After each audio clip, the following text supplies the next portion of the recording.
Can't find it. Honorable member, to answer your question, yes, there is a relationship between the Ministry of Sports and the BCA and the BFA.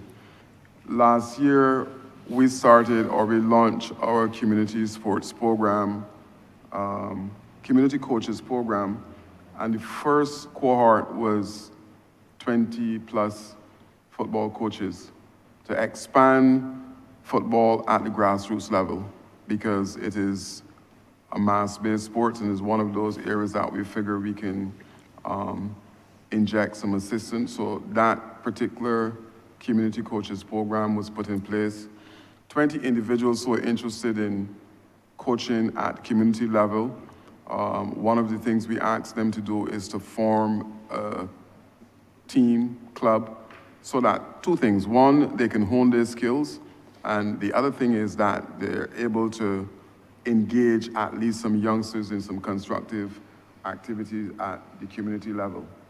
So we're working with BFA. I had a meeting recently with the head of CONCACAF and the president of BFA at my office to look to see how we can work a little closer together in terms of achieving some things in football. So the workload or the working together with the BFA is currently on the way. In terms of the BCA, yes, we are working with the BCA as well in relation to the development of cricket. I believe sometime later this month, my ministry will be launching a cricket captains program where one of my officers, Jamal Smith, is tasked with rolling out that program where we prepare young captains to be able to stand on their own. He would have indicated at present, you have a coach who is sitting in the pavilion and signaling on the field to captains where to position players and different things in relation to the rollout of the game. So we have a young captains program going. You mentioned the BCL. Again, by the end of this month, you will see a documentary coming from my ministry chronicling all of the work and those players who would have passed through the BCL. I'm actively looking to start a community-based program that will do two things. One, provide, again, a structured sporting activity for those youngsters at community level. And two, it is an attempt to resuscitate the BCL, who will act as a feeder into the BCA. And we are currently having meetings. There's one scheduled soon with the BCA to flesh out again how we can forge a working relationship with that entity. So yes to both of your questions. Okay. All right, thank you. I can make suggestions to you as to what should be done, but I suspect we're going to get that chance later this year when y'all call the election, and we're going to produce a manifesto, and in that manifesto we will tell the government, well, not the government, the people of Barbados, what to do in relation to sports. So you will get a chance to read it later this year.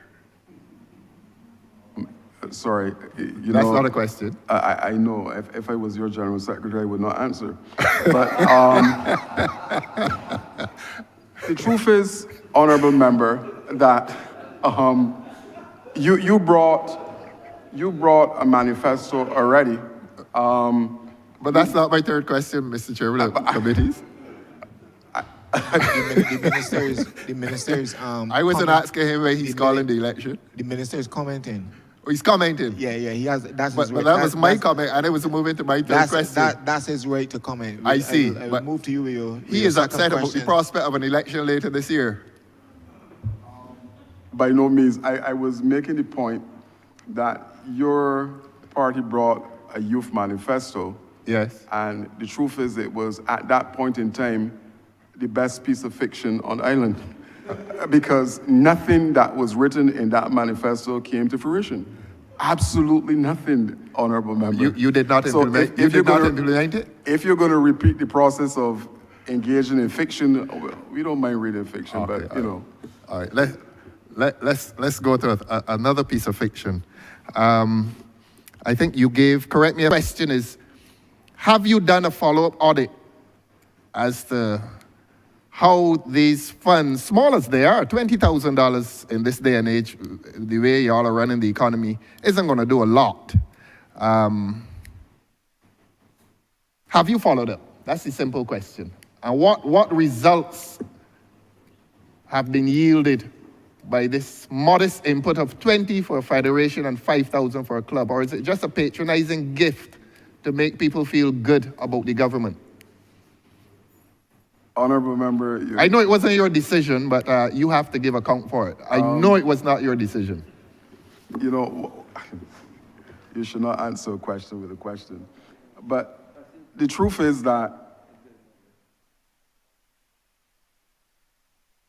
nothing from your organization can match what is happening in relation to what this government is doing for sports on island. Let's be real. I was in the ministry for 10 years, and I mentioned on Friday in my opening the 6 initiatives that came from the Democratic Labour Party in 10 years. The David Thompson, the Silver Hill. Yes? Yeah, So, but Minister, you would appreciate that I'm asking about now. I'm I don't want answering- a history lesson. The people of Barbados don't want a history lesson. They want to know what is happening to the $20,000 given to federations and the $5,000 given to clubs. I know we get there, sir. Thank you very much. You're very kind.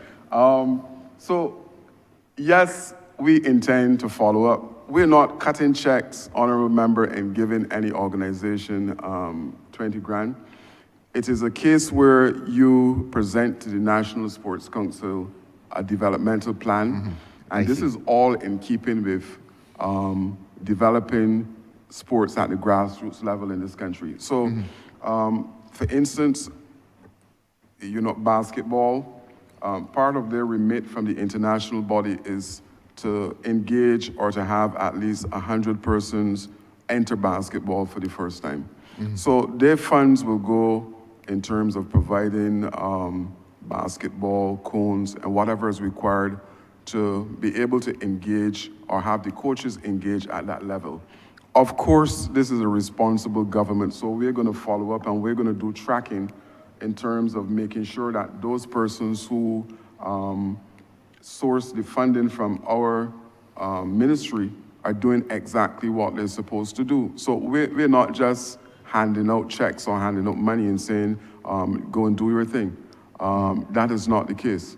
So yes, the short answer, when you come to, and I will allow Ms. Wildwood to speak to you in relation to some of the requirements, because we have had to say to a number of federations, go and rejig whatever it is you're proposing because you don't meet the requirements that government is requesting for you to source this money. I'll ask Ms. Wildwood to speak to this in a little more detail for you. Thank you. Good afternoon all. Sabrina Warwood, Senior Accountant, National Sports Council. In relation to the $20,000 given to the national federations, the requirements that had to fulfill, as the minister indicated, was their developmental plan. A part of the developmental plan was actually a community base. So we actually had to meet with a good few of them because their plans were more strategic, 3-year, 5-year strategic plans, but we really wanted to find out how they were going to go into the communities to showcase their sport, to get new blood into the necessary federations. So we have actually started to do follow-ups. We have a few associations, table tennis, for instance, they're starting their program. I know for sure cheerleading. I know that's not one of the typical sports we know of in Barbados, but cheerleading has actually started their community program at the Passage Road facility every Sunday from 1 to 3. So if you have any young girls out there that's interested in learning cheerleading, so put a little plug for the Cheerleading Federation at this point in time. In relation to the... I don't have any young girls. But you have constituents that might have some young ladies. Chair. I was talking. In relation to the $5,000 for the clubs, we have not given them the funds. What we've done, we've asked them to indicate what they need for their programs. And based on what they need, we will then source the equipment, and it's equipment and gear for those clubs. So that's for clarification. Okay. And what I'd like to say to you is a very special welcome to this place. In case the public does not know who you are, I want to extend to you a very, very special welcome. And you know that's from the heart. Thank you, sir. Good too. Those are mine. I'm coming back now. Thank you. I'm sure the minister is waiting. Thank you, Honorable Leader of the Opposition. Honorable Member for Christchurch East. Mr. Chairman, I thank you for recognizing me.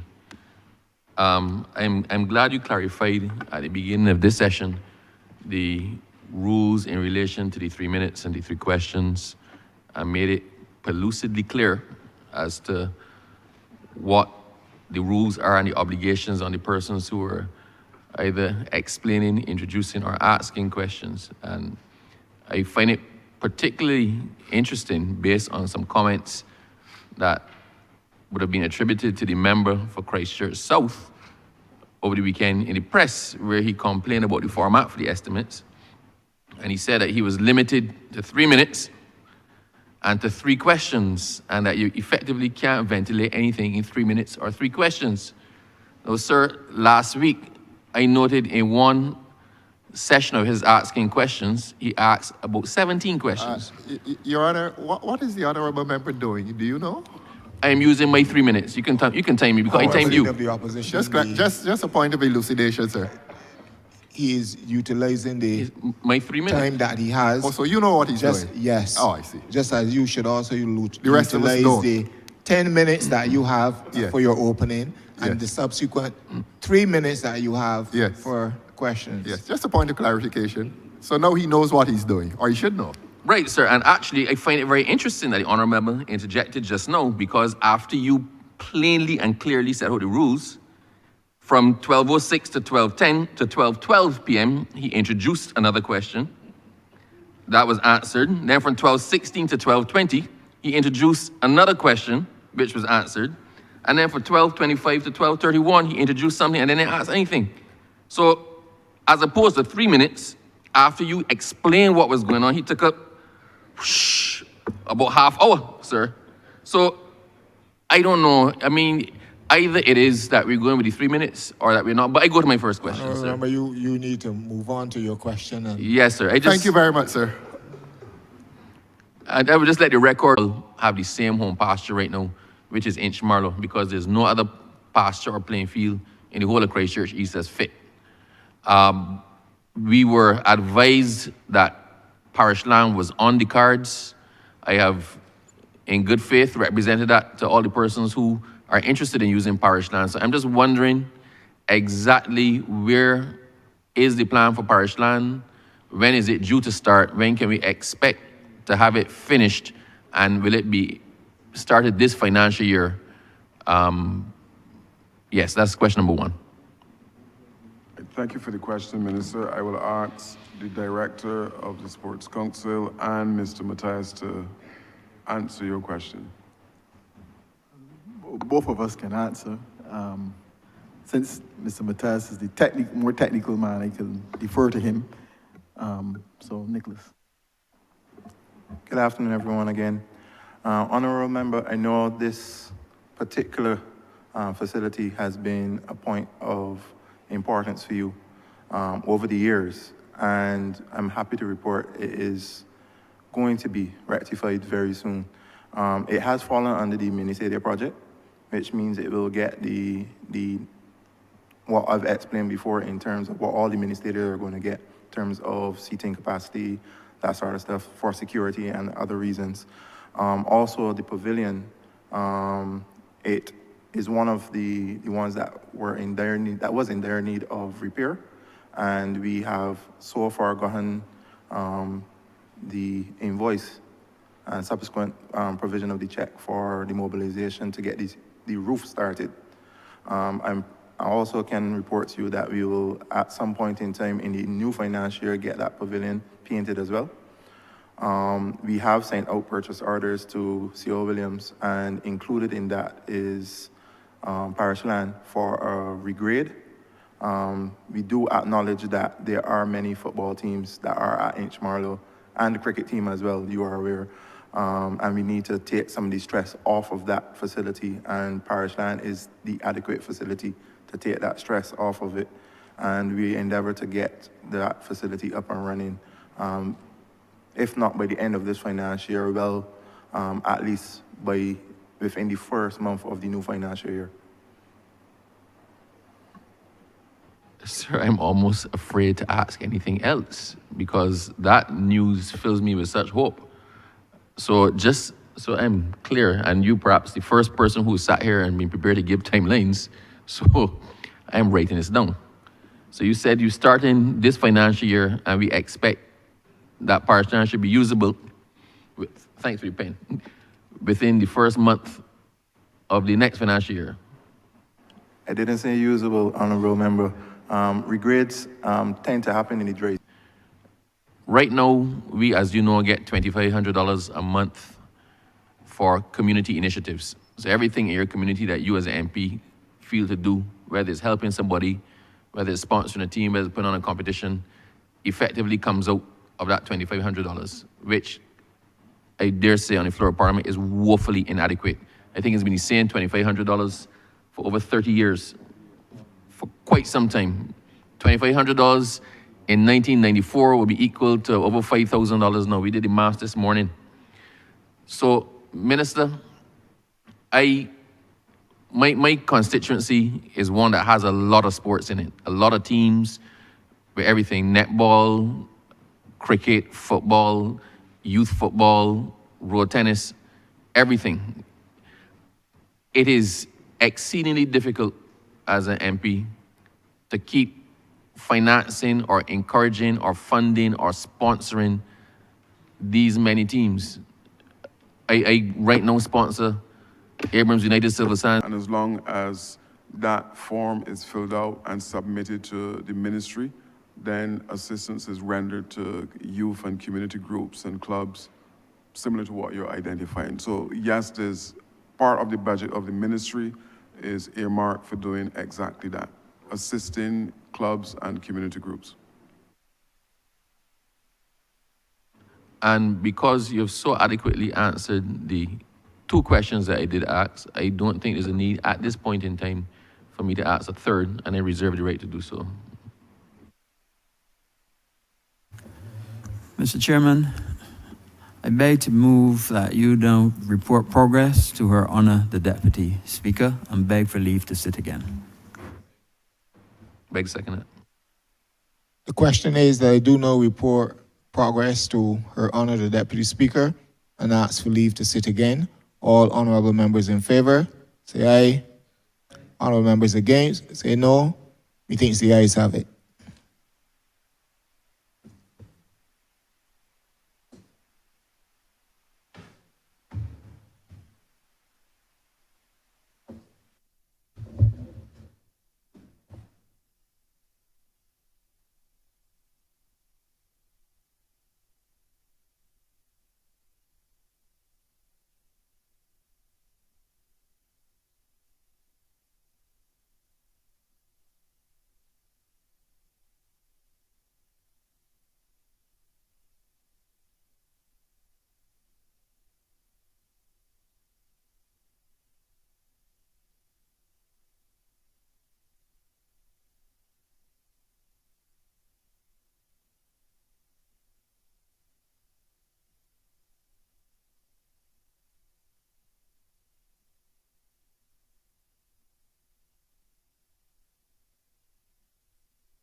honorable members, your chairman of the Committee of Finance has sought leave and has asked for us to sit again.